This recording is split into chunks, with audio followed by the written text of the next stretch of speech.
Hello everyone, and welcome back to my channel.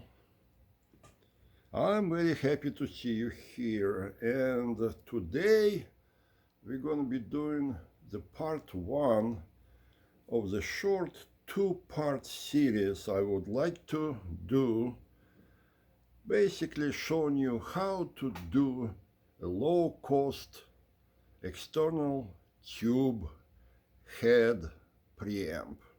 That's a mouthful. But the bottom line is, up to this point, I've been showing you some fairly expensive ways of doing that. They were based on expensive phono stages that usually sell for thousands of dollars, up to $15,000 maybe. And therefore, some of you might have cringed at the prices and say, yeah, that's nice, but it is really not for me. And for any number of reasons, people would be interested in lower cost solution. But they would still like to have it done properly, which to many people means it should be done with tubes, and it should be done in a very clean way. It should be calibratable to the test tape to very high accuracy, and most importantly, it should sound good. And with that in mind, let me introduce you to my low-cost project. And here it is. But before some of you scream in horror and run for the cover, let me tell you, this is just a joke at this point. Yes, it's kind of, it has some practical aspects to it. So let's review it, but this is not what we're going to be building today. I simply collected some of the junk around my shop, and I put together this prototype. If you look carefully inside, you will see that this green circuit board section is essentially chopped off circuit board of some preamplifier. And yes, you would be right. That's what it is. And the reason is, it has very nice power supply section. So my thinking was, I can start low and slow and inexpensive, and perhaps build it up later with some better components or maybe better power supply, some upgrades and whatnot. So for example, here you see 2 power transformers and 2 separate power supply sections, which means dual mono construction. It's excellent, but it doesn't have to be that way. So instead of proceeding this way right from the start, we're going to be doing something different. And specifically, we're going to be looking just at this assembly, which pretty much contains almost everything you need to build an inexpensive tape preamp. And as I will show you, all you need on top of that is basically the power transformer and some connectors. And yes, whatever case work you might want to buy on AliExpress, That would be optional. You can just build it on a piece of plywood if that's your inclination. So this is going to be the subject of today's video.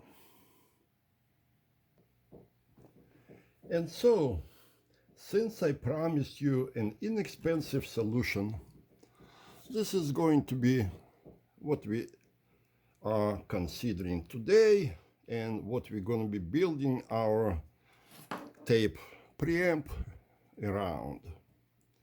This particular board, you see here it says Marantz 7 Phono RIAA. It is based on the Marantz, famous Marantz circuit, not circuit board, circuit design of the old time. And today this particular solution is being produced by a number of Chinese sources. And you can buy this complete assembly without the tubes for somewhere around $60 to $70 on eBay.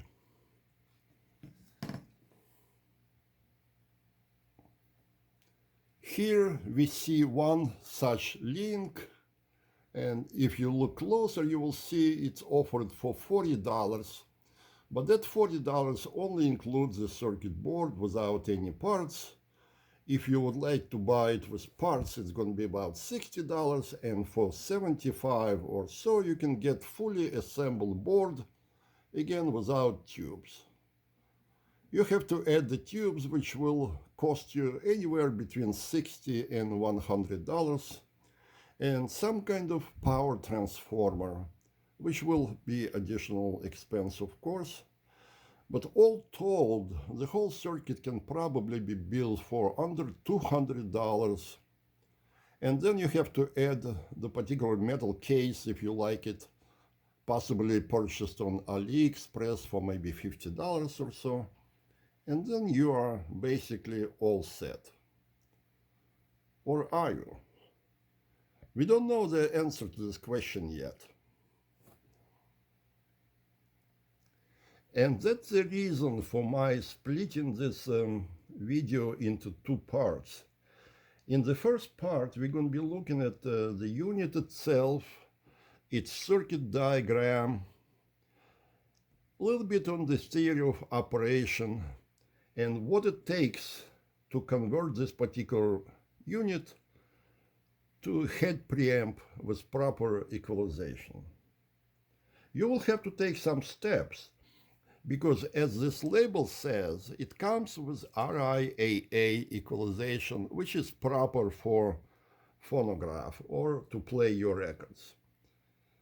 But for tape reproduction, you need something different. And let's presume that today we're going to be building 15 inches per second IEC equalization circuit board. As you can see, I've done some modifications to this channel. I have not touched the other channel yet, but they will be mirrored. They are actually rather inexpensive. So let's look at the architecture of this particular board and see what it takes to make it work with the tape. And here we see the circuit diagram for this particular board. Some of you might recognize the components and elements of this circuit, some perhaps not, so we'll go through some initial introduction. And if it's too simple for you, some of those discussions, please feel free to fast forward. But I would like to mention a few things for anybody who would attempt to build this type of circuitry, because you need some knowledge. You don't want to be just blindly changing components as per the recommendations. Hopefully you will know to some degree at least what you are doing.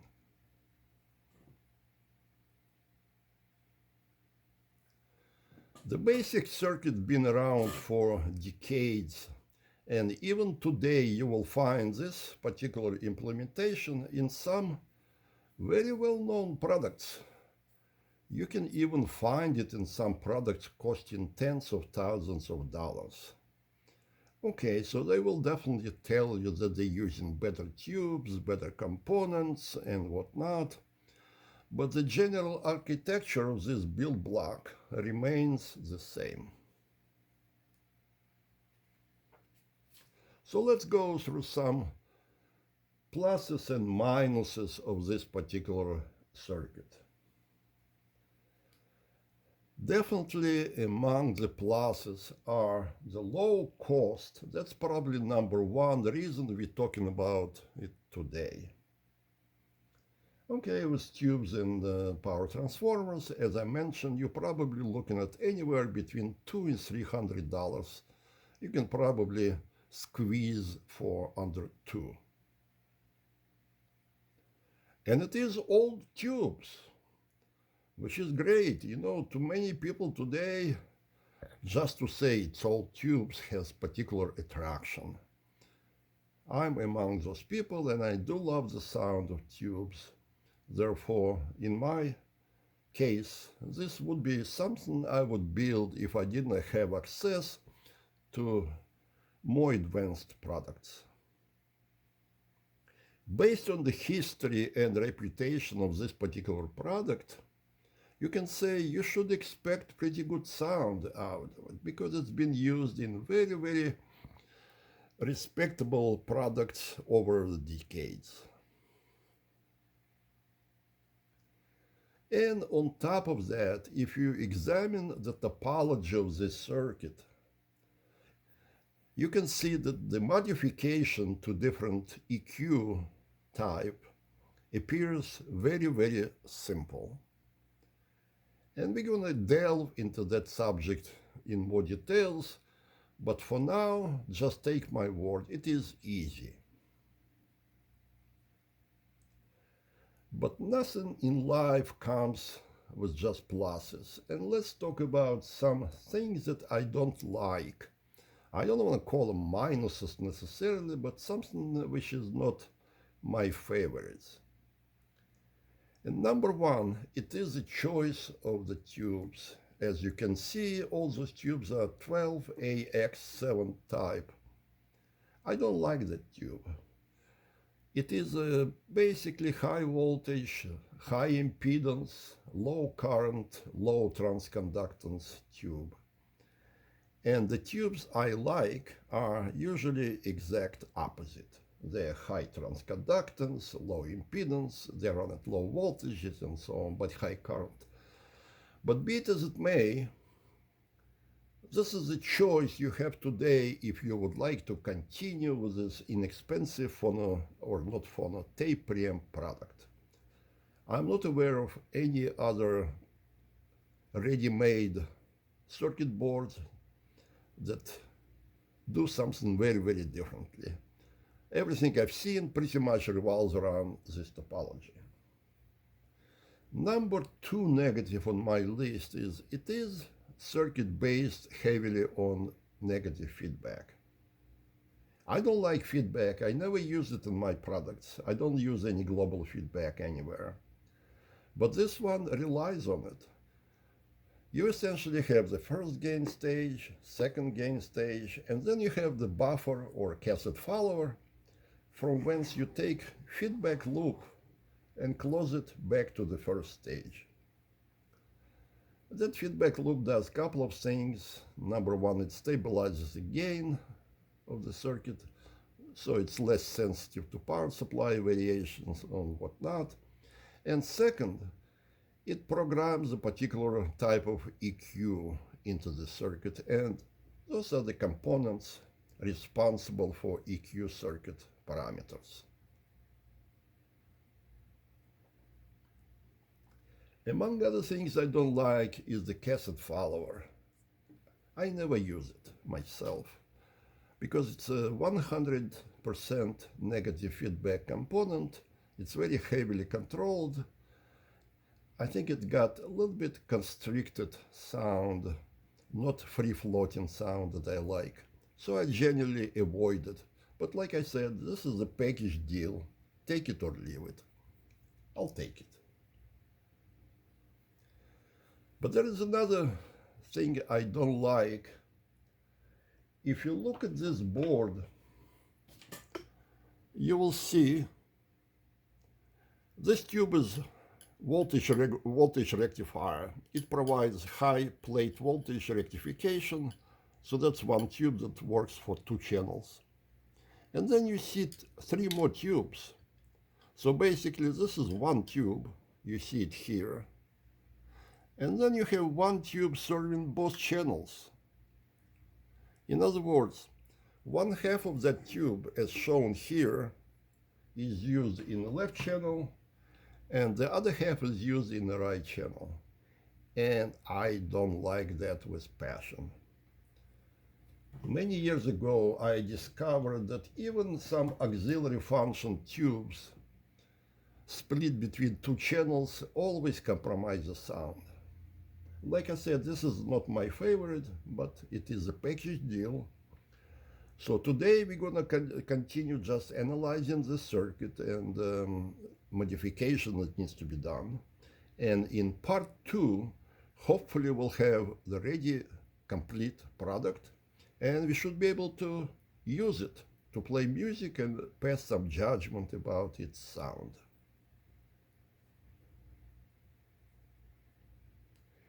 So let's discuss briefly how this particular equalization is achieved in this type of circuit and what needs to be done for us to get to the proper IC equalization for what we basically are looking for.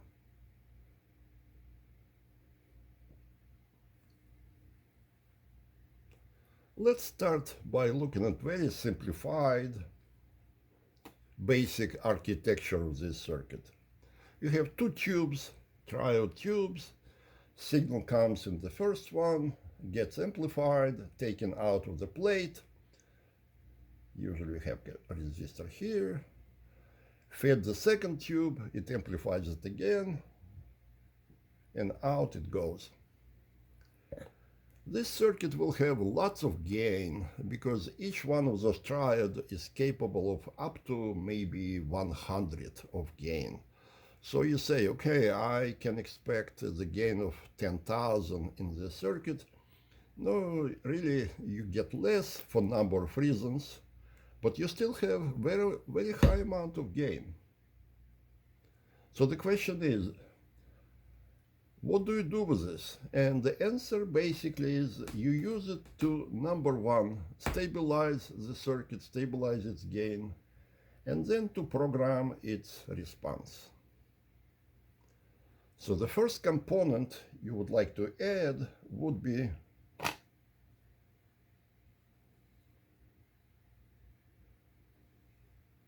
this resistor.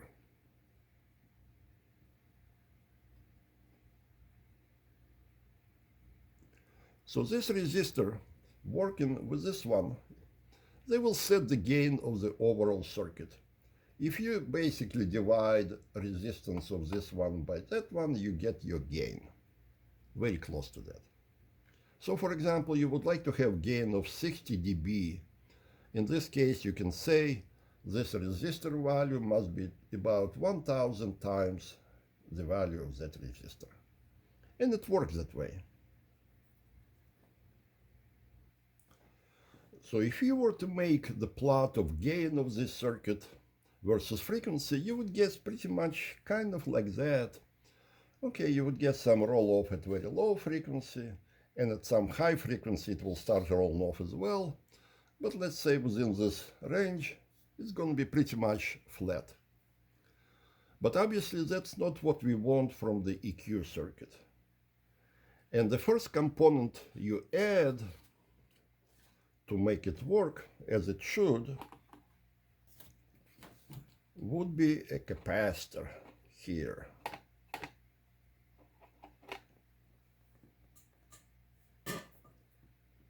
What happens now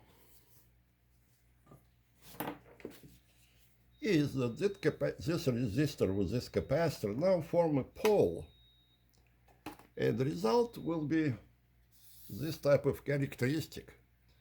Above certain frequency, it will start going down at 6 dB per octave. And it's going to be a very smooth curve going into infinity, basically, crossing zero, never crossing zero, actually going in on logarithmic scale if your gain is logarithmic. So that's kind of reminds you of RIAA network profile, except it's got some modifications still to be done.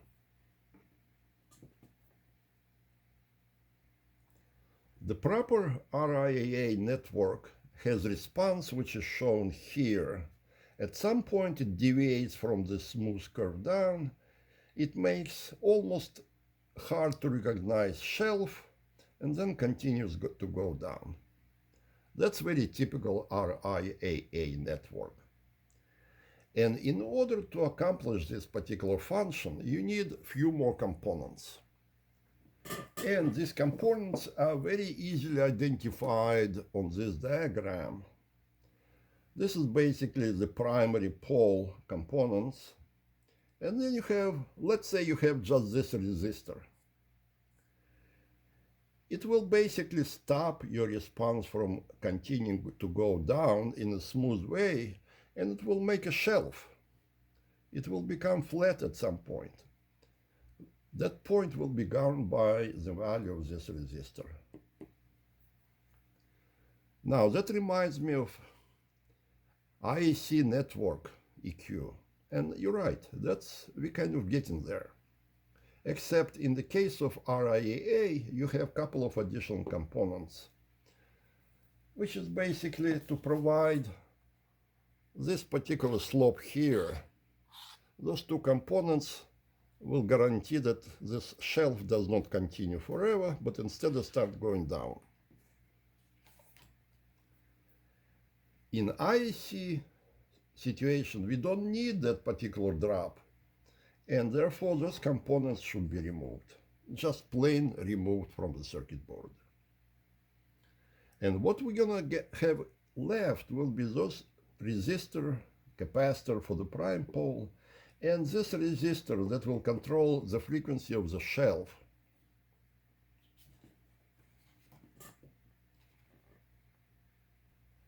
So from that theoretical discussion, let's look at the real response of this particular board.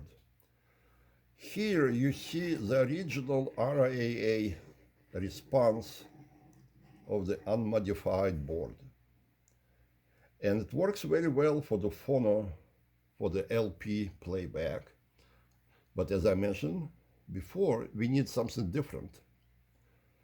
And the first step was for me to boost the gain of this circuit by reducing the value of this resistor. That gave me some additional boost in gain. And then when we eliminated those components down there, we ended up with a flat shelf here. You see, the curve does not go down anymore. It becomes horizontal. And that's what we want for IEC network.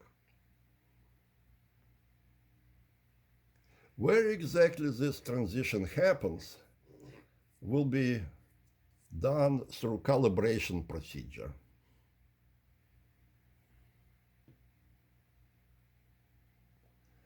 And so here you have a response modified for IEC equalization with all the extra components already removed and gain boosted. And you can see it's actually very, very nice and smooth characteristic. It's very close to what you would like to see in your final form. There are a couple minor areas which I would like to address separately. One is where the shelf happens, here or here or here, depends on the position of this trim pot. That's a new component. The original board didn't have it, but I removed some components here and installed this one instead. And this trim pot gives me ability to set this shelf any place I want by reading the test tape on the real tape machine. I can set it So my error, high frequency error, is as small as possible. As you can see, for this prototype work, I used a single turn trim pot, which is not too good. I would like to replace it with a multi-turn part. I just didn't have it on hand. For this particular configuration, my calculation says it needs to be about 7.5 kilo ohm, so a 10 kilo ohm multi-turn trim pot would be just the thing here.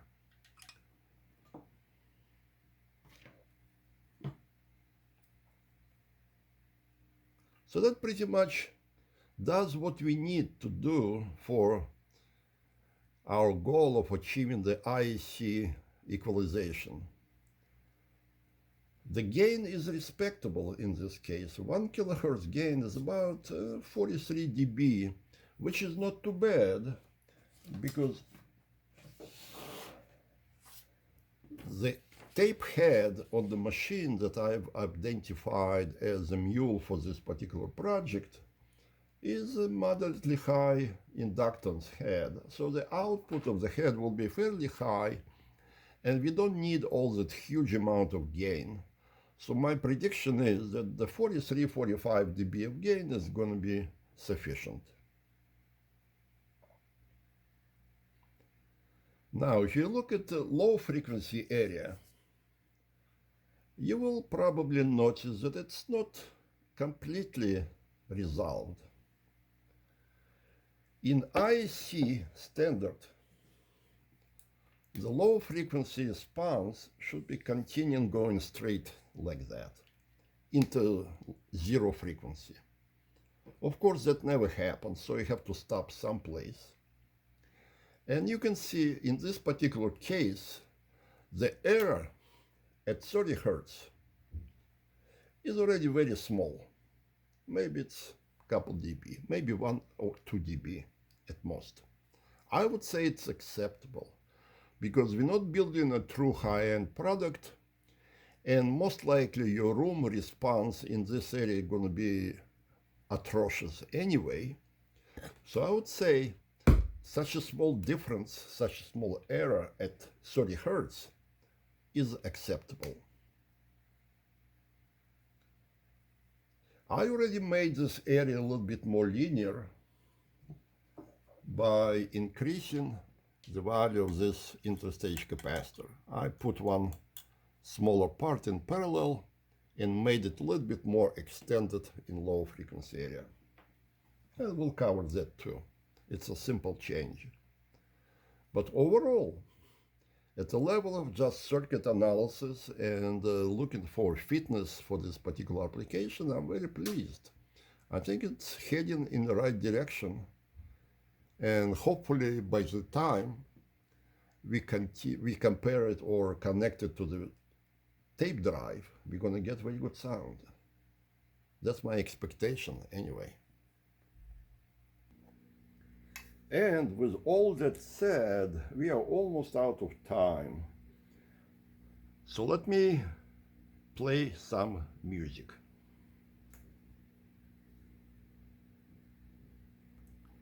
Thank you for stopping by again, and I hope to continue this series probably within a week or so. See you there again.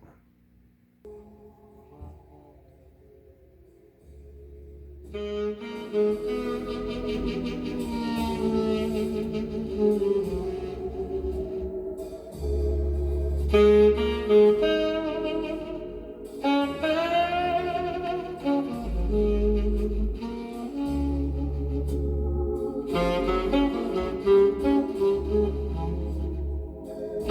you.